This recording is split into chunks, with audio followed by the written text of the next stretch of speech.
Good morning, good afternoon, or good evening, depending on where you are in the world. We're so happy to have you join us today. My name is Joni Spain, and I'm a career advisor in the Office of Entrepreneurship and Career Development here at the Jacobs School of Music. We are delighted to have you and have our alums here to share a great, lively conversation about taking your voice to Europe. I'm so happy that we were able to partner with the IU Europe Gateway office on this event. And I'd like to introduce Andrea Moore, who's the director of the IU Gateway. Hi, Andrea. Hi, and welcome from my side as well. As Joanie said, my name is Andrea Moore. I'm the director of the IU Europe Gateway that is located in Germany, in Berlin. The Europe Gateway is one of currently 5 gateways that IU has established around the world. The others are in Beijing in China, in New Delhi in India, in Bangkok for the ASEAN region, and Mexico City for Latin America. What we do is we support the IU community in their international engagement. For faculty, that is a lot of hosting of academic events, usually in person, right now more virtually. But we also, and that's why I'm here today, we really like to work with students, current students, and also our alumni. So I want to, the students who are here today, I want you to feel free to reach out to us at the IU Europe Gateway or my colleagues at the other gateways, if you're interested in these regions.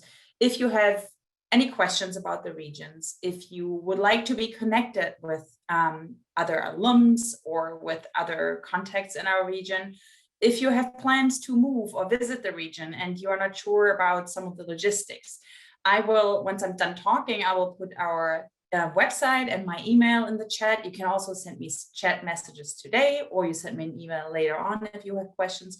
Always feel free to reach out and ask if we can help with whatever your wishes or questions are. We also, we just put up a really nice alumni conference for our law alumni in Europe. I'm thinking we could do that for the music alumni too. So something for the current alumni to think about. And so, yeah, so that's all from me. I'm happy to chime in later on specific questions, but welcome again. And thanks, Joanie, for the collaboration. Thank you, Andrea. Before we introduce our moderator and get our discussion started, I wanted to ask our panelists to introduce themselves, maybe tell us a little bit about your IU pedigree and what you're currently doing. Let's go ladies first. Rainelle. So hi, I'm Rainelle Krause. I actually did undergrad at IU and master's, and I did a little bit of a performing diploma too. Didn't finish.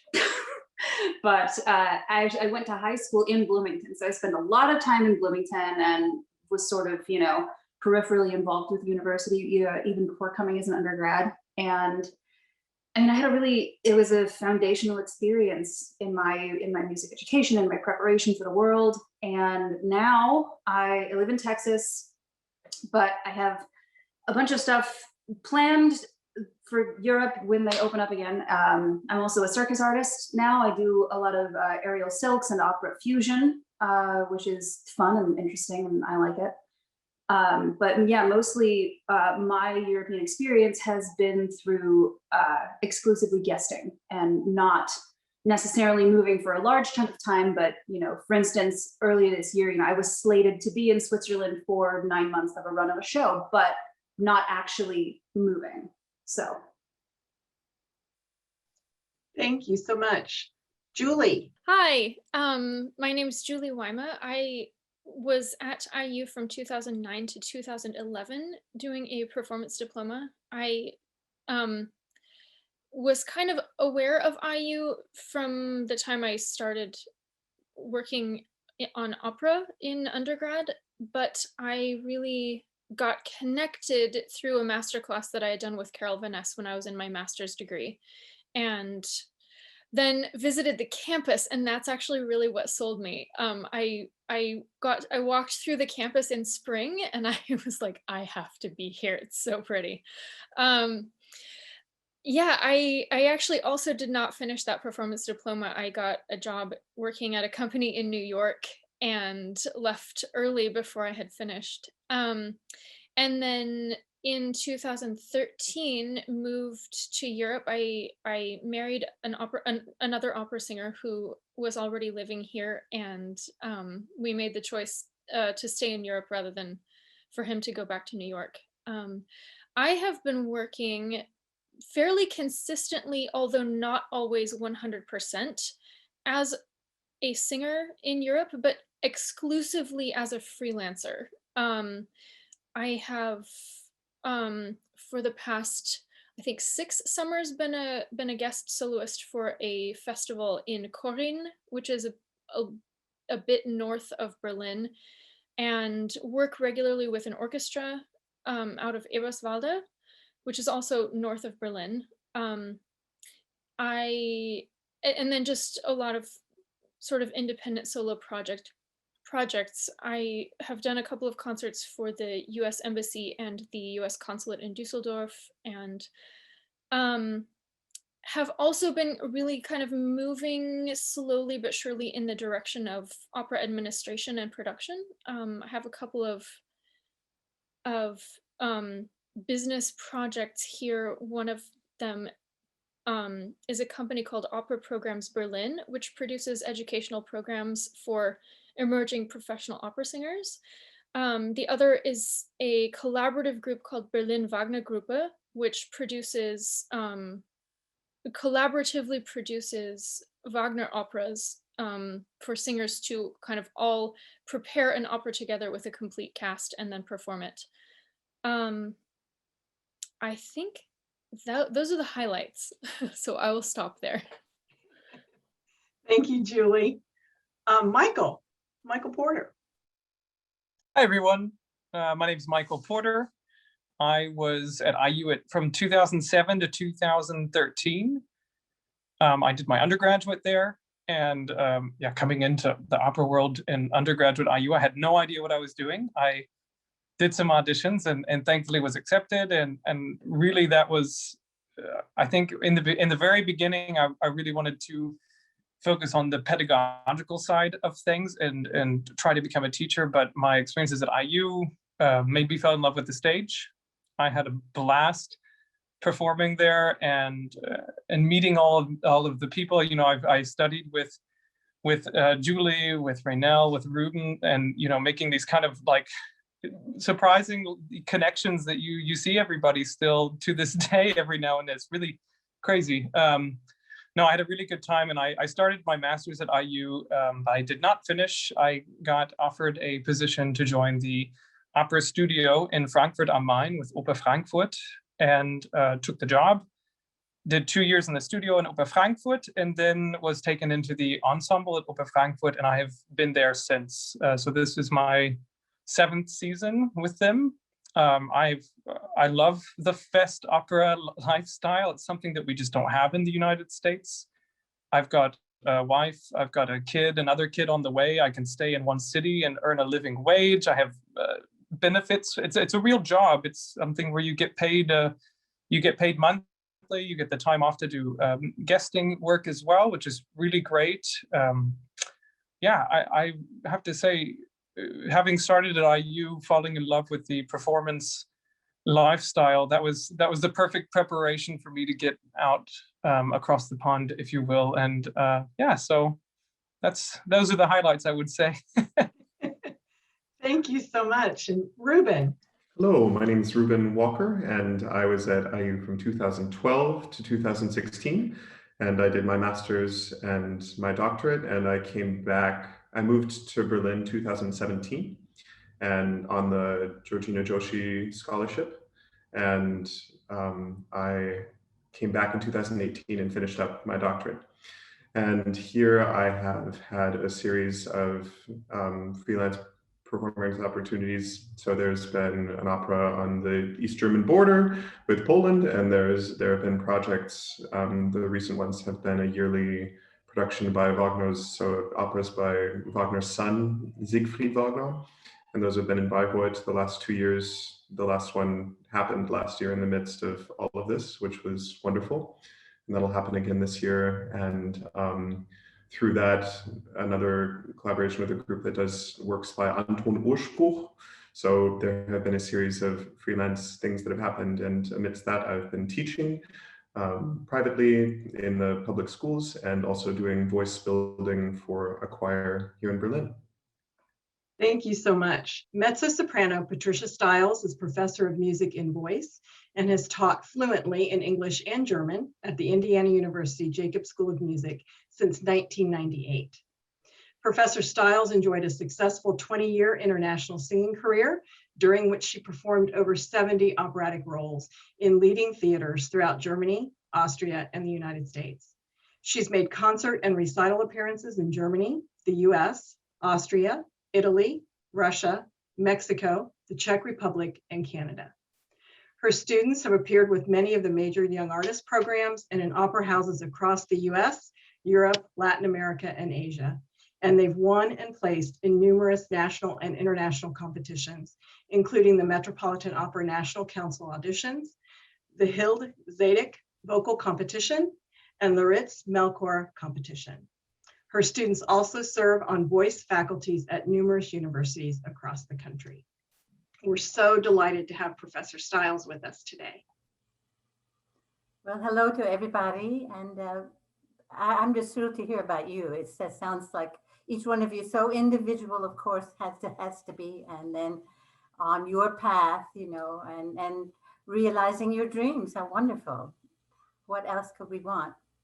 So it was kind of like that for me. I got the bug to go to Europe because I knew a woman who went over there, and suddenly she was engaged in Cologne and singing Pamina and everything.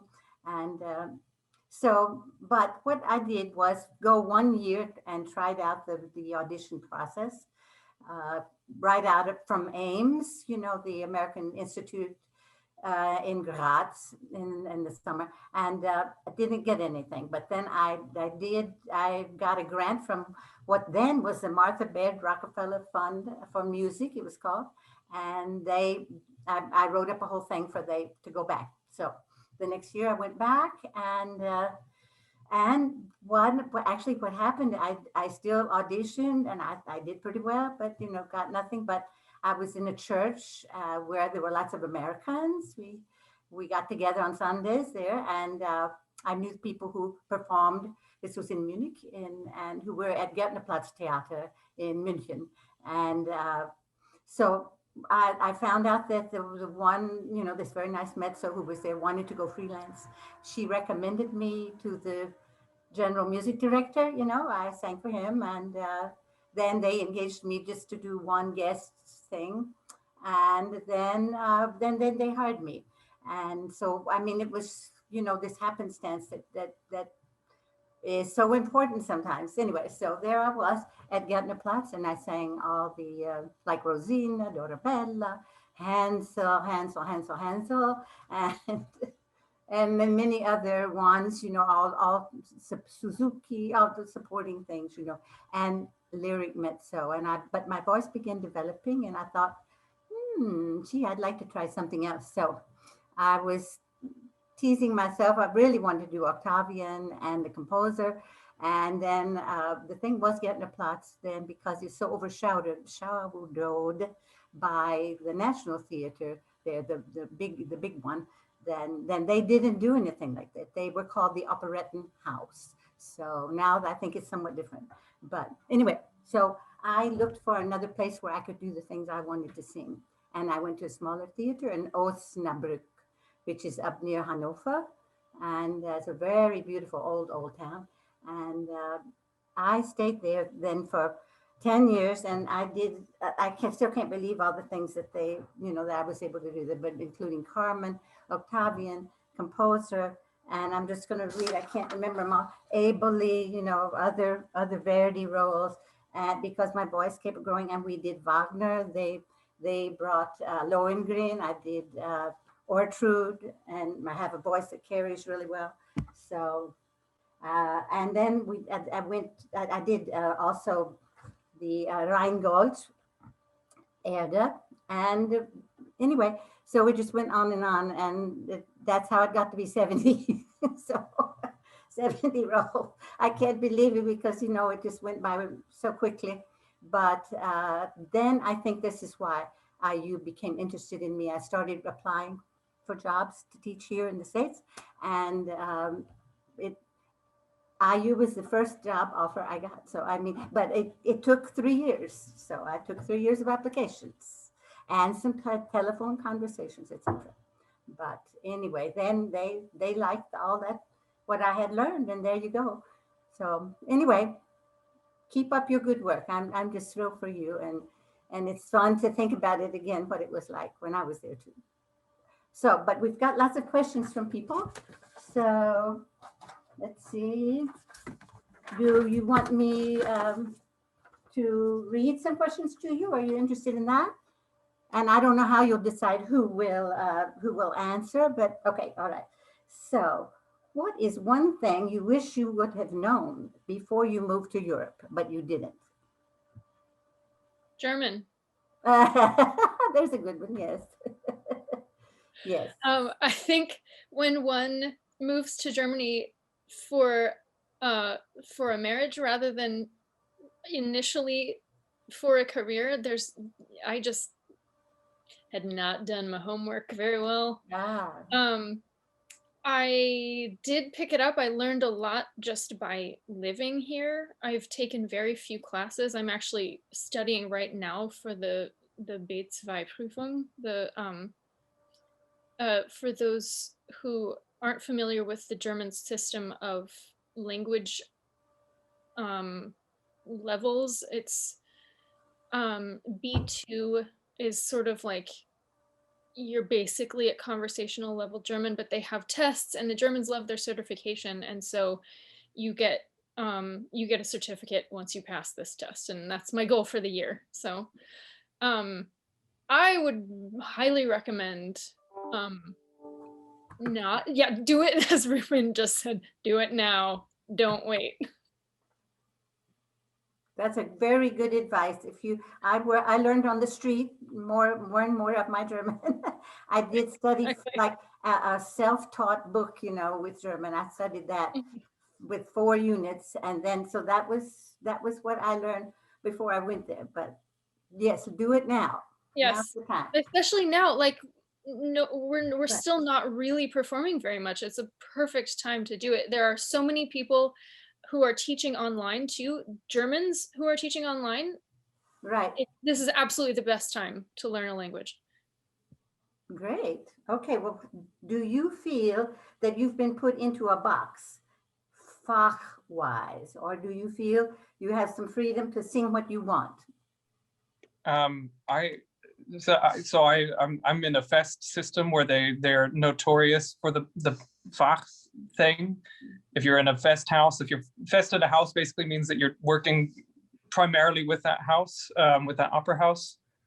And there is somewhat of a Fach system that they employ. And Frankfurt is it's a pretty big opera house in Germany. And so there is definitely, I'm definitely in the lyric tenor Fach. Like I do mainly Mozart with them. That being said, the Fach system is also kind of, from what I can tell, it's not as strictly as employed as maybe it used to be. For instance, I do a plethora of things for them that would fall under character tenor or Spieltenor.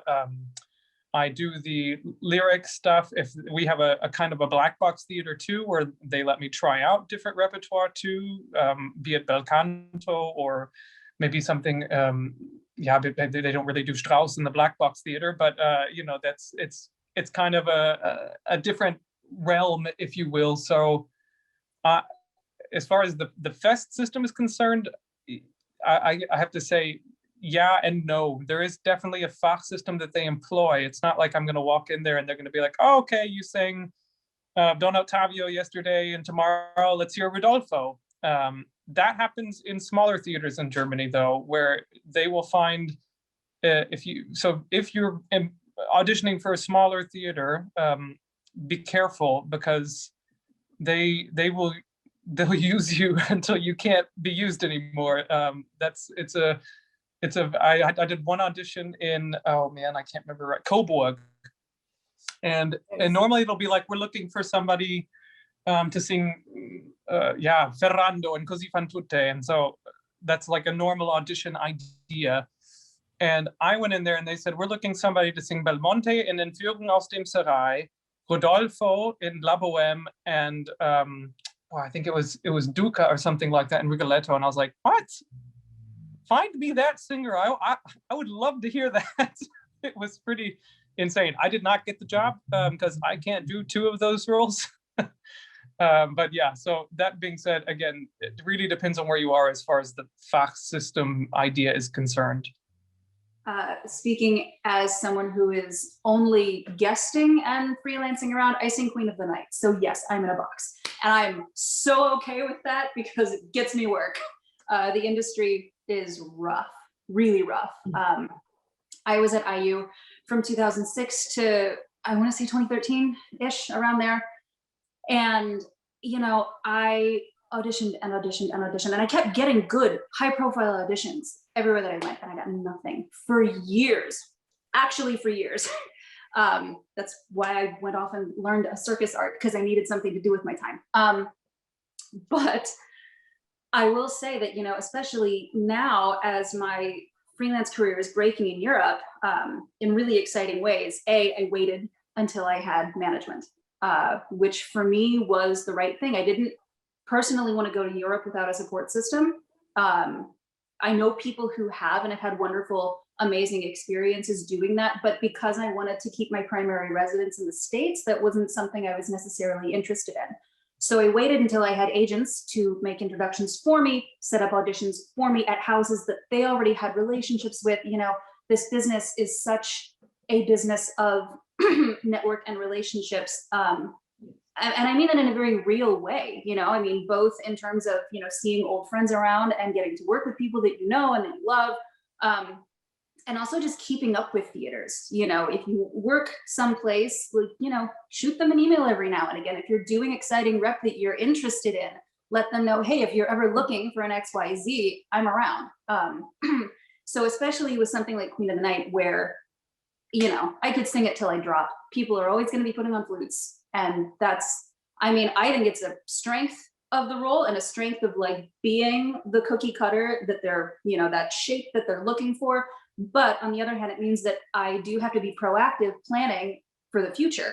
You know, there will come a day when I don't want to sing Queen of the Night anymore. I don't know when that's going to happen, not anytime soon, but it will happen. And so I've had really good conversations with both my agent here in the States and my my agents in Europe, being like, okay, what's the 5-year plan? What kind of rep do I want to move into? How can I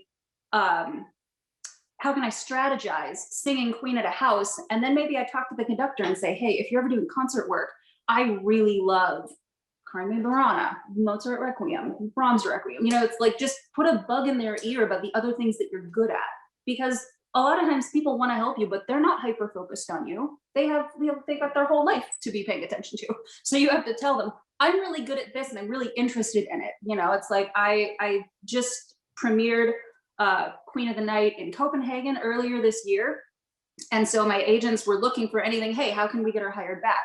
Well, they're doing an Umbalo and Mascara next year. Do you want to sing Oscar? And I said, I mean, look, it'll be a big Oscar, but if they want it, I'll sing it, you know, because it's always good to have other things on the resume and have a plan of, okay, if I come back to this house, how do I make new connections? Maybe I work with the coach there. Maybe I sing this for them, and then maybe they tell someone this, and or maybe I offer to do a whole audition. Like so, for instance, I was in Basel, Switzerland for much of this last year, and after everything shut down, you know, they were very familiar with my Queen. We'd gotten all the way through the rehearsal process. It was a really intense show, really fun, but they knew me from that, and I had done a show with them the previous year of like really crazy.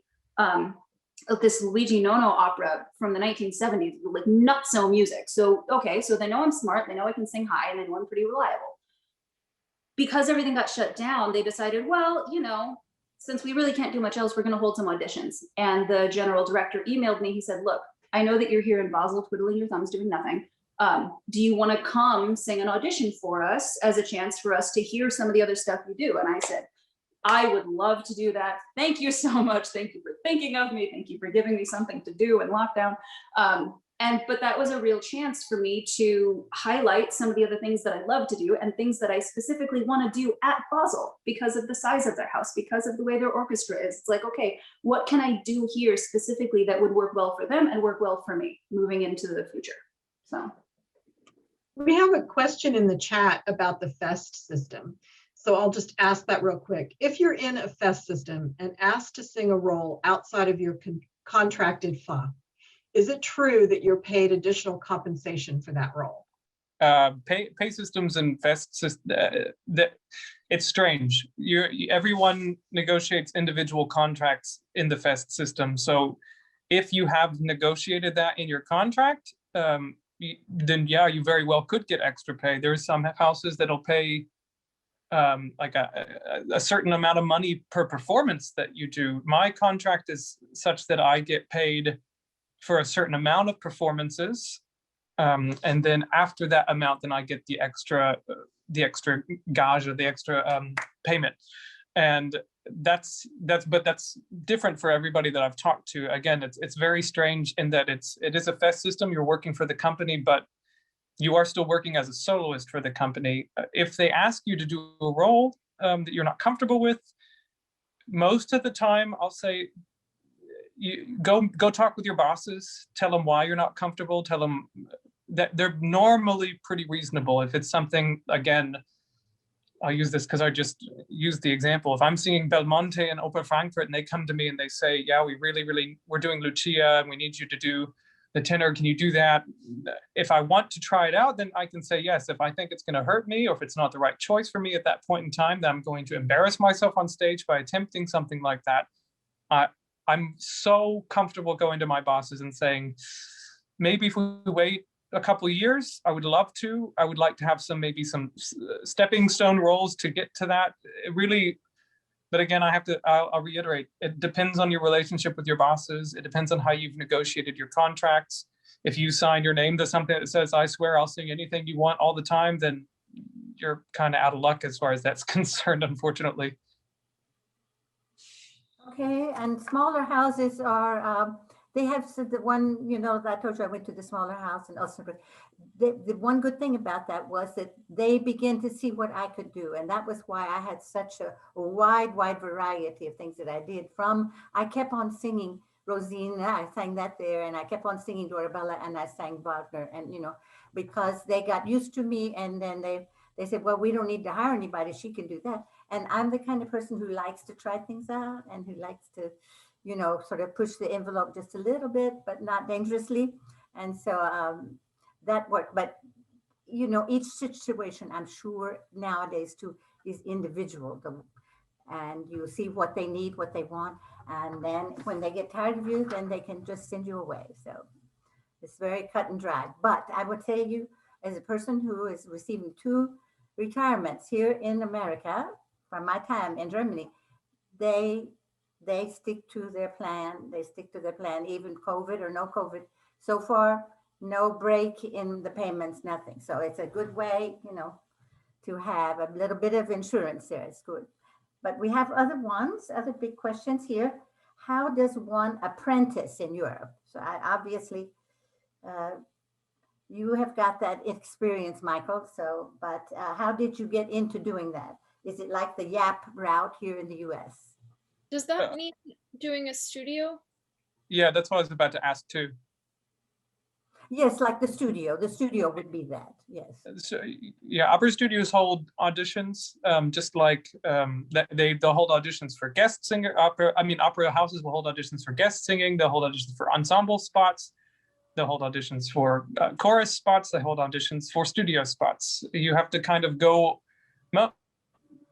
Opera studio in Germany is relatively new compared to the States, but most of the time now, if you go onto a website for a house that you're interested in singing for, there will be an opera studio section. They'll tell, normally it gives you when they're hearing new singers. You can also, there's sometimes an email address that you can send them a question to, because like, for instance, Ober Frankfurt does 2-year contracts normally for the opera studio.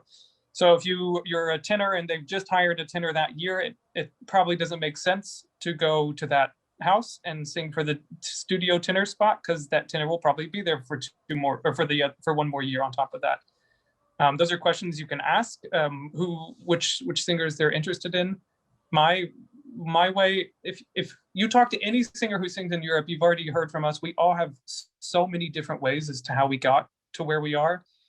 I've never heard somebody say the same answer, like, oh yeah, you just follow these 3 easy steps and career. For me, it was, I sang the tenor solos for Haydn's Creation in Bloomington. I got an email from Carol Van Ness. She put me in contact with this manager in Cami. I sang for him. He said, finish your school time. I went back to Indiana. He emailed me the next week, said, Oper Frankfurt and Dresden are coming through New York. Would you like to sing an audition with them? Sang the audition and got the studio job in Frankfurt. So it was really, but I don't know, to me, that sounds extremely random. A couple of really lucky things happened, and I happened to be prepared for the opportunity that was there. So I don't know. Again, like I said, it's difficult to say, like, this is how you find your apprenticeship. I could say, again, as it's already been said, use your connections, check out on the websites to see which opera houses have the studio programs listed, and by all means, reach out, send the emails, don't be afraid. And as Julie said, learn German, because that helps out a lot. Yes. Well, I think this one question here is completely different from the ones we've had, and I think it's really good. And since I've been gone so long, I don't want to answer. Are there big differences with the expectations of repertoire in Europe compared to the US? I think there are always, it goes in waves in terms of which region is casting certain things heavier versus lighter. And that really tends to be a sort of generational preference, as opposed to it's one way in Europe and it's a different way in the United States. I think the traditional answer is that things are cast a bit lighter in the US, but I'm not sure that's universally true or true all the time. I think it has a lot to do with the size of the house. Yeah. There is a really wide range of house sizes here, and so you can have, I mean, I have sung Queen of the Night in one house, and I've sung Pamina in another place, and it's, I think you kind of find all different varieties. There were different preferences when I was there vocally. There were certain ones like Mosetta in Bohème. They liked her to be sort of young and lighter voiced. And even though she is singing in the middle much more than me throughout the opera. So, but there are different ideas, but I'm sure they've changed over time too. I would add one thing to say that I've noticed that German agents in particular place a lot more emphasis on cleanness, if that makes sense, than they do on the sort of bombastic show quality that we tend to see coming out of the United States. Again, that's not universal. That's not to say everyone has that preference, but I do tend to notice that there's a little bit more emphasis on accuracy and cleanness and correctness than there is on power. Yes, I think you're right, Julie. That was my experience too. Professor Stiles, we have a very specific question in the chat. And so I'm going to ask Paul Moffrey. Hello, yes, excuse me, wait a minute. I've got headphones here. I'm busy trying to tune my house support and I have to sign off real quick. I live over here and I've spent most of my career in the Czech Republic with frequent guest conducting in Germany. And my first and foremost warning for everyone is, yes, definitely learn the languages before you come. But also, Julie and Michael have chosen two of the best routes to stay here long term, and that is either marrying someone so that you're allowed to stay, or getting a full-time contract. For someone like me, I actually spent over 15 or 20 years without full-time contracts, always flying back and forth across the ocean, wasting on an average of $3,000 to $5,000 a year just on flights. And it was so frustrating because most opera houses would give me a 3-month contract so that they would not have to pay for my insurance or make me a full-time resident, etc.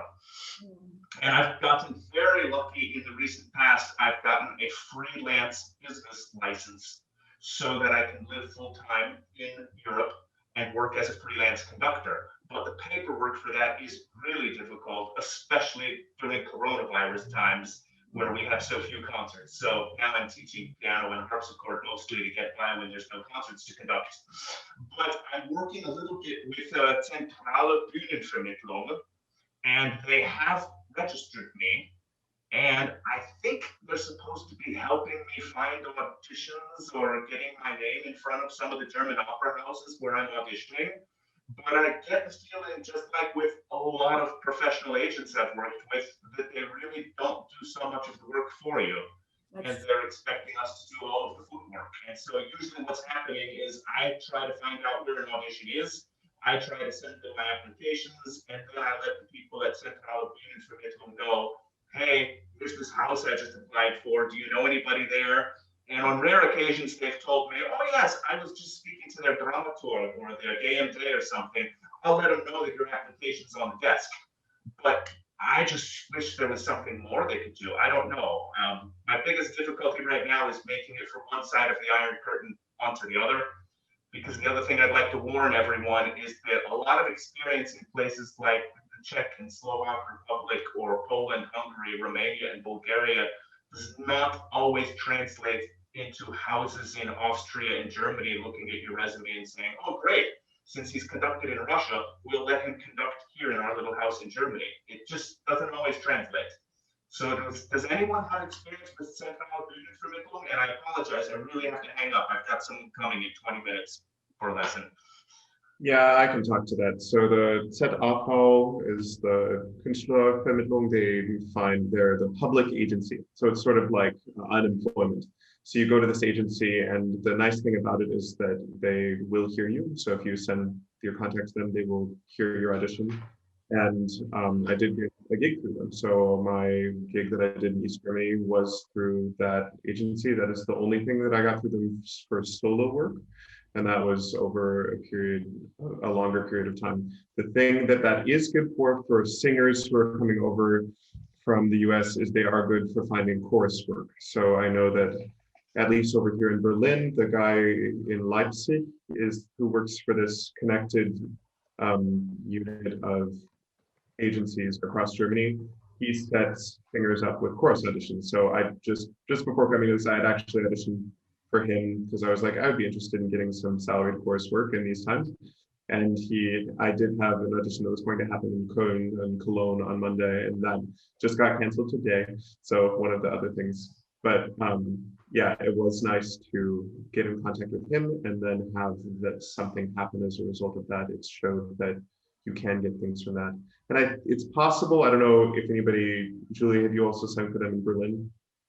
Yeah, I know that Ross Kopenauer and another friend of mine both sang for that agency and got their fest chorus gigs in Erfurt, and I can't remember where he is. Yeah, I suppose for conductors, it's a little bit more difficult. And I'm lucky that they looked at my materials and they sent me the documentation and made me sign a contract with them or something.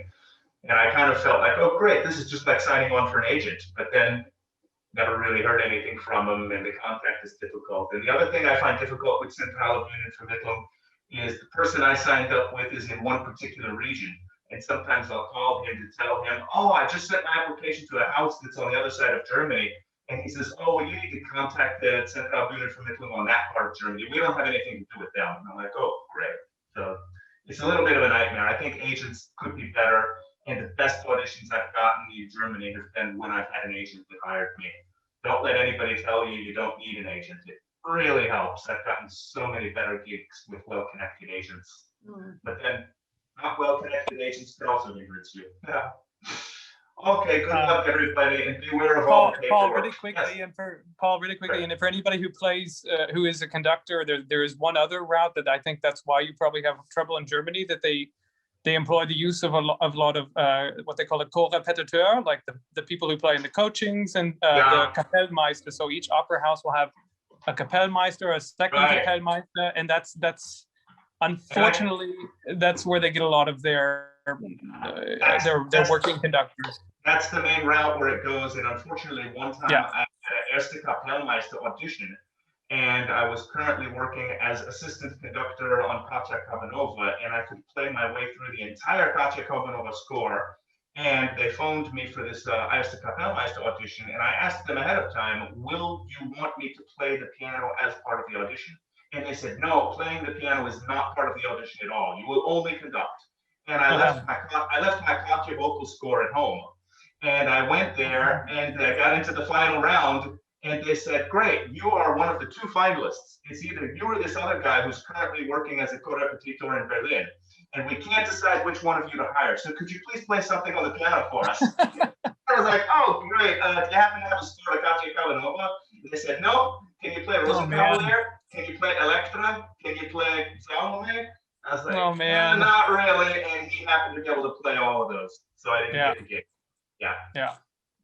Sorry about important. Yeah, that's the way life happens. But they did invite me back to guest conductor concert with them.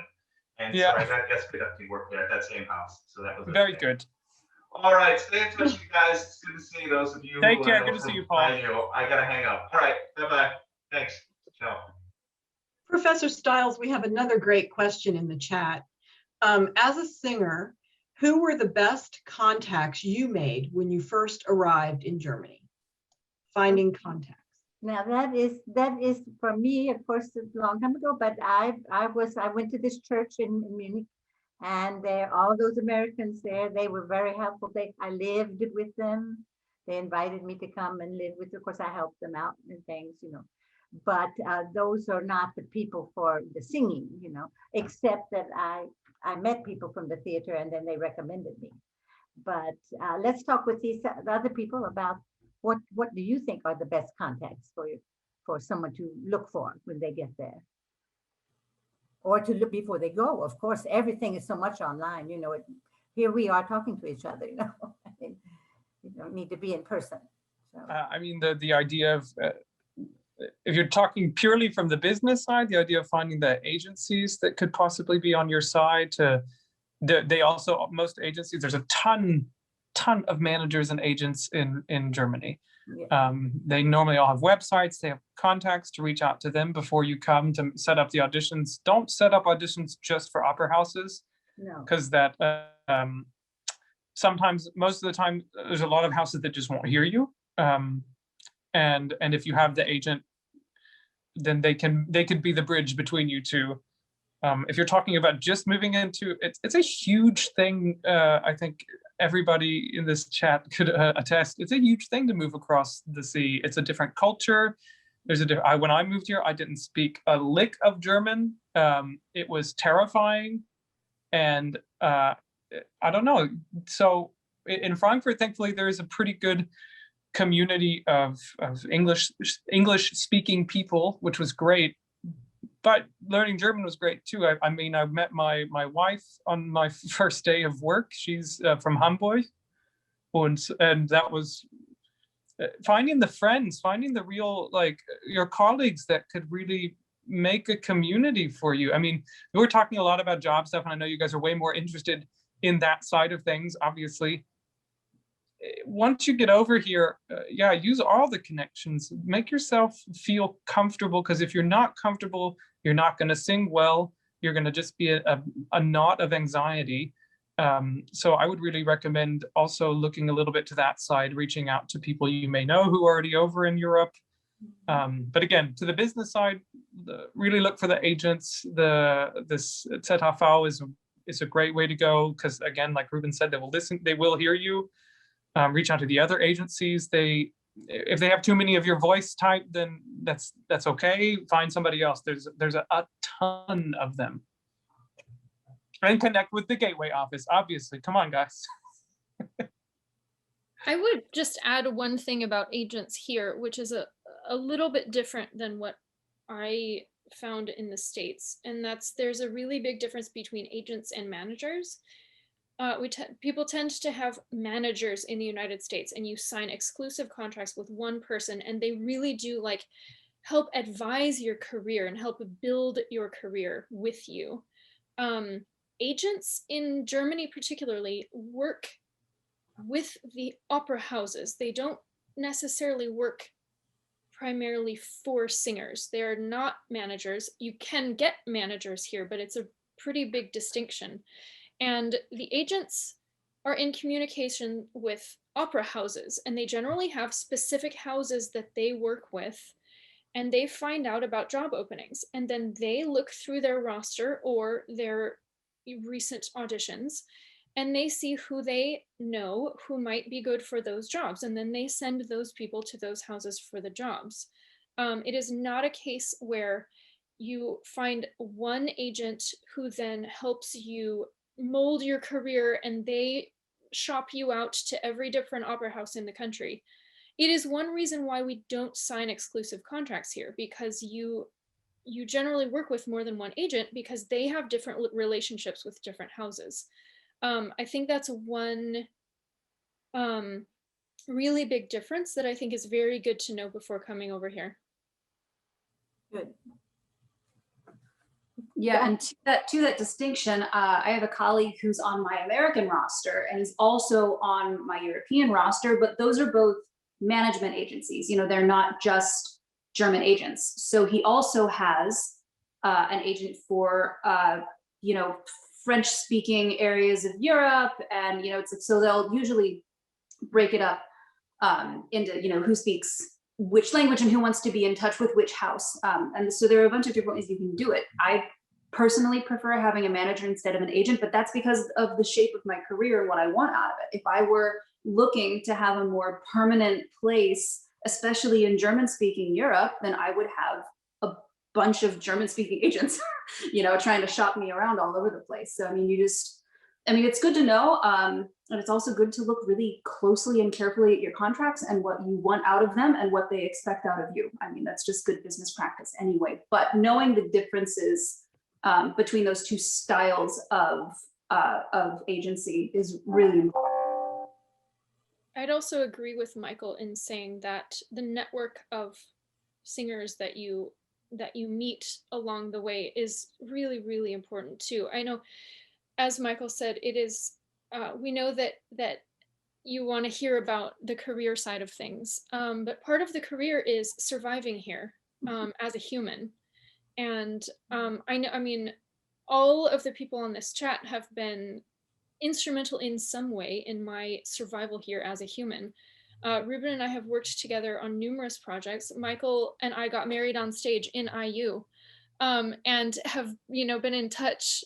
And Rainelle, we only met a couple of times at IU, but I have used her career in my as an example of what to do right in my opera education programs. It's, you know, the people that you meet are so vital, and it's really important to not just focus on the career path, because you also have to live the rest of the time. Yeah, I think I could speak to that too, that it is a hard thing because everybody is in a panic, especially now, to get work. And German culture is very slow in a lot of ways in terms of how the relationships are built. And not every production I have done has led to more work, but every production I have done since arriving has basically been the result of some relationship I have had or some connection that I have made. And I don't think that would be the case if I was doing those productions trying to angle my way through them and trying to figure out how I could leverage it the next way. Maybe I would have more work if I had done that. I don't know the answer to that, but I think coming back to what's something you wish you'd known before you came, I think I had a lot of German. And so when I was coming over here, I thought I could live here for a good portion of my life. Let's see what happens. But Professor Stiles, I just love that you went in an era where I think all of us have this mythic idea of you came over for a 2-week audition period and then got your gig. And you were here for so long before you got work. And I think that that's the case for a lot of singers who come over for, they imagine an audition tour, or they say, okay, I'll stay for the 3 months of the tourist visa and then I'm out of here. And I would have gone home without anything in that 3-month period. And I found work and was able to stay, and then was able to find more freelance work along the way. And so I think just put that in your head of, in terms of this dream of working in Germany, would I be willing to live in Germany for a long time with some other way of surviving? One of my roommates right now has her side gig, has her muggle job that she is doing while she does competitions and does auditions, but she's been here since November. And I just think a really hard time to be here, but she has work on the side that she's doing and able to live in this wonderful place, wonderful culture, problematic, but also has a chance for the future. Definitely. I've heard it said that it takes about 2 years to really integrate into any musical scene in any new city that you go to. And I think, I mean, to really feel like you belong and you have the connections and you know, have a life. I think that's definitely true in the States. And I think it's even more true when you're going over into Europe and trying to assimilate into a whole new culture. So yeah, definitely, if you're looking to go and stay and you want a European career, whether it's freelance or fest or whatever it is that you're looking for, it's a real commitment and a real chunk of your life. So, you know, it's like I have had great experiences meeting up with friends that I met from studying abroad who have ended up in different places, hanging out with alums that I see in various cities. I mean, God, every time I go to an audition, it's like I'm bound to know someone in some city somewhere because of the people that I met at IU and kept up with. And that's really important. That makes a huge difference. Even if it's something as simple as like posting online, hey, I'm in this city for 3 days, where should I eat? You know, because you're alone, you don't know anything. It's completely overwhelming. You're dragging your luggage everywhere, you know, and let alone when you're moving and trying to meet people, you got to meet people everywhere. I mean, I've had friends who moved to European cities and had a really hard time making any connections in the musical world. And then they started like volunteering at the animal shelter and met a bunch of people that led one way or another to getting into the music community. It's, you know, the relationships are what make our lives work anyway, but also especially in a career like this. Professor Stiles, we may have time for one more question. Okay, let's hear it. Oh, you want me to give you one?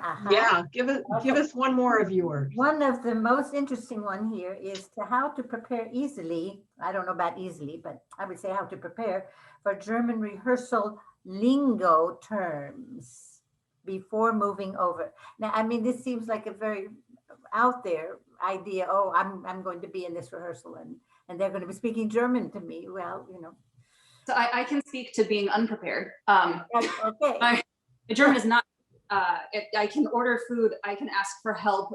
I could make my way around a city if I had to, but my German is not great. I'm working on it, which is very important.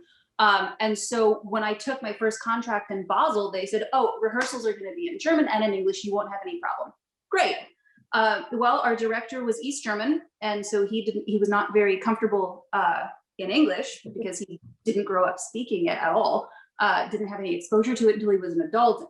So not only am I dealing with rehearsals that are 95% in German, but it's also like heavily accented dialectic German. So I made really good friends with the people in the chorus. There was this Canadian guy that I made really good friends with who spoke perfect German. And so I would just stand next to him and I would look at the conductor and listen very intently. And then I would turn to my friend after the director looked away and then he would tell me what was going on, you know?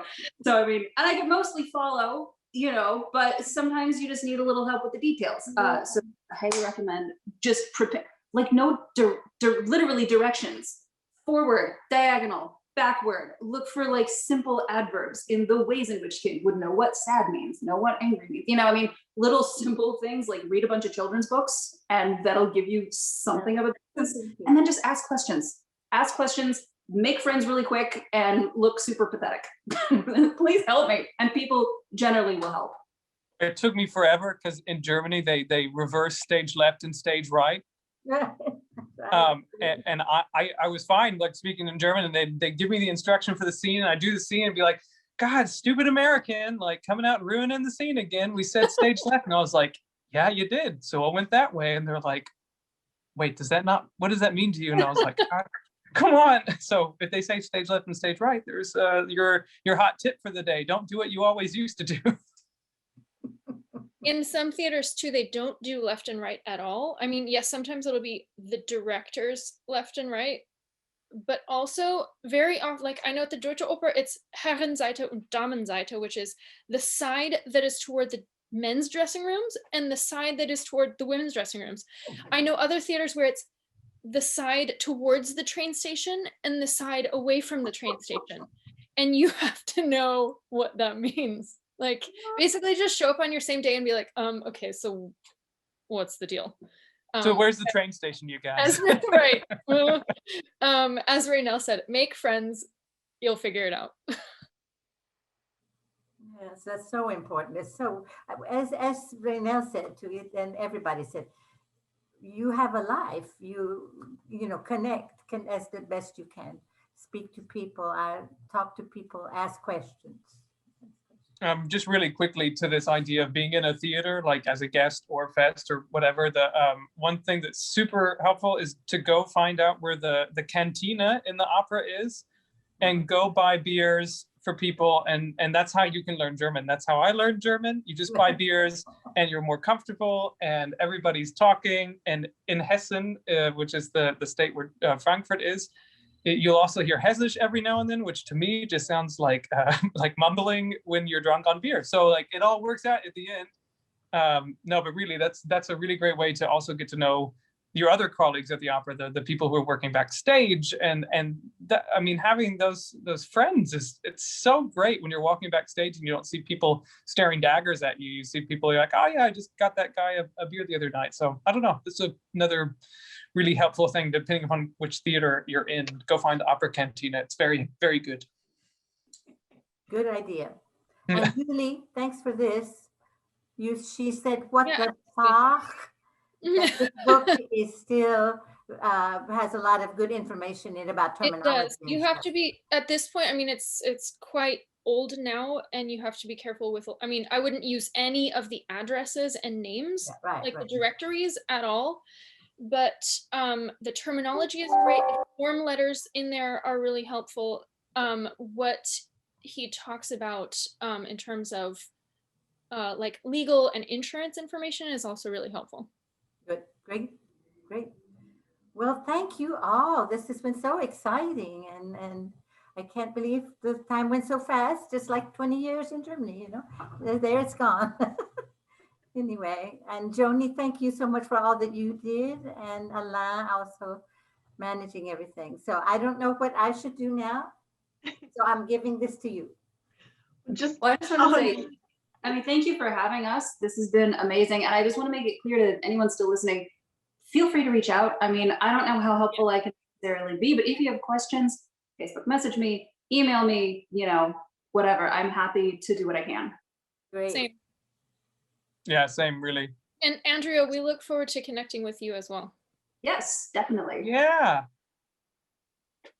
Thank you so much to all the panelists for joining us today, taking time out of your schedule to join us. And Andrea, thank you so much for representing the Gateway and helping us put this event on today. We appreciate all of you so very much. And on behalf of the Office of Entrepreneurship and Career Development, go forth and sing. We're delighted. We're delighted to. We're trying to. They won't let us.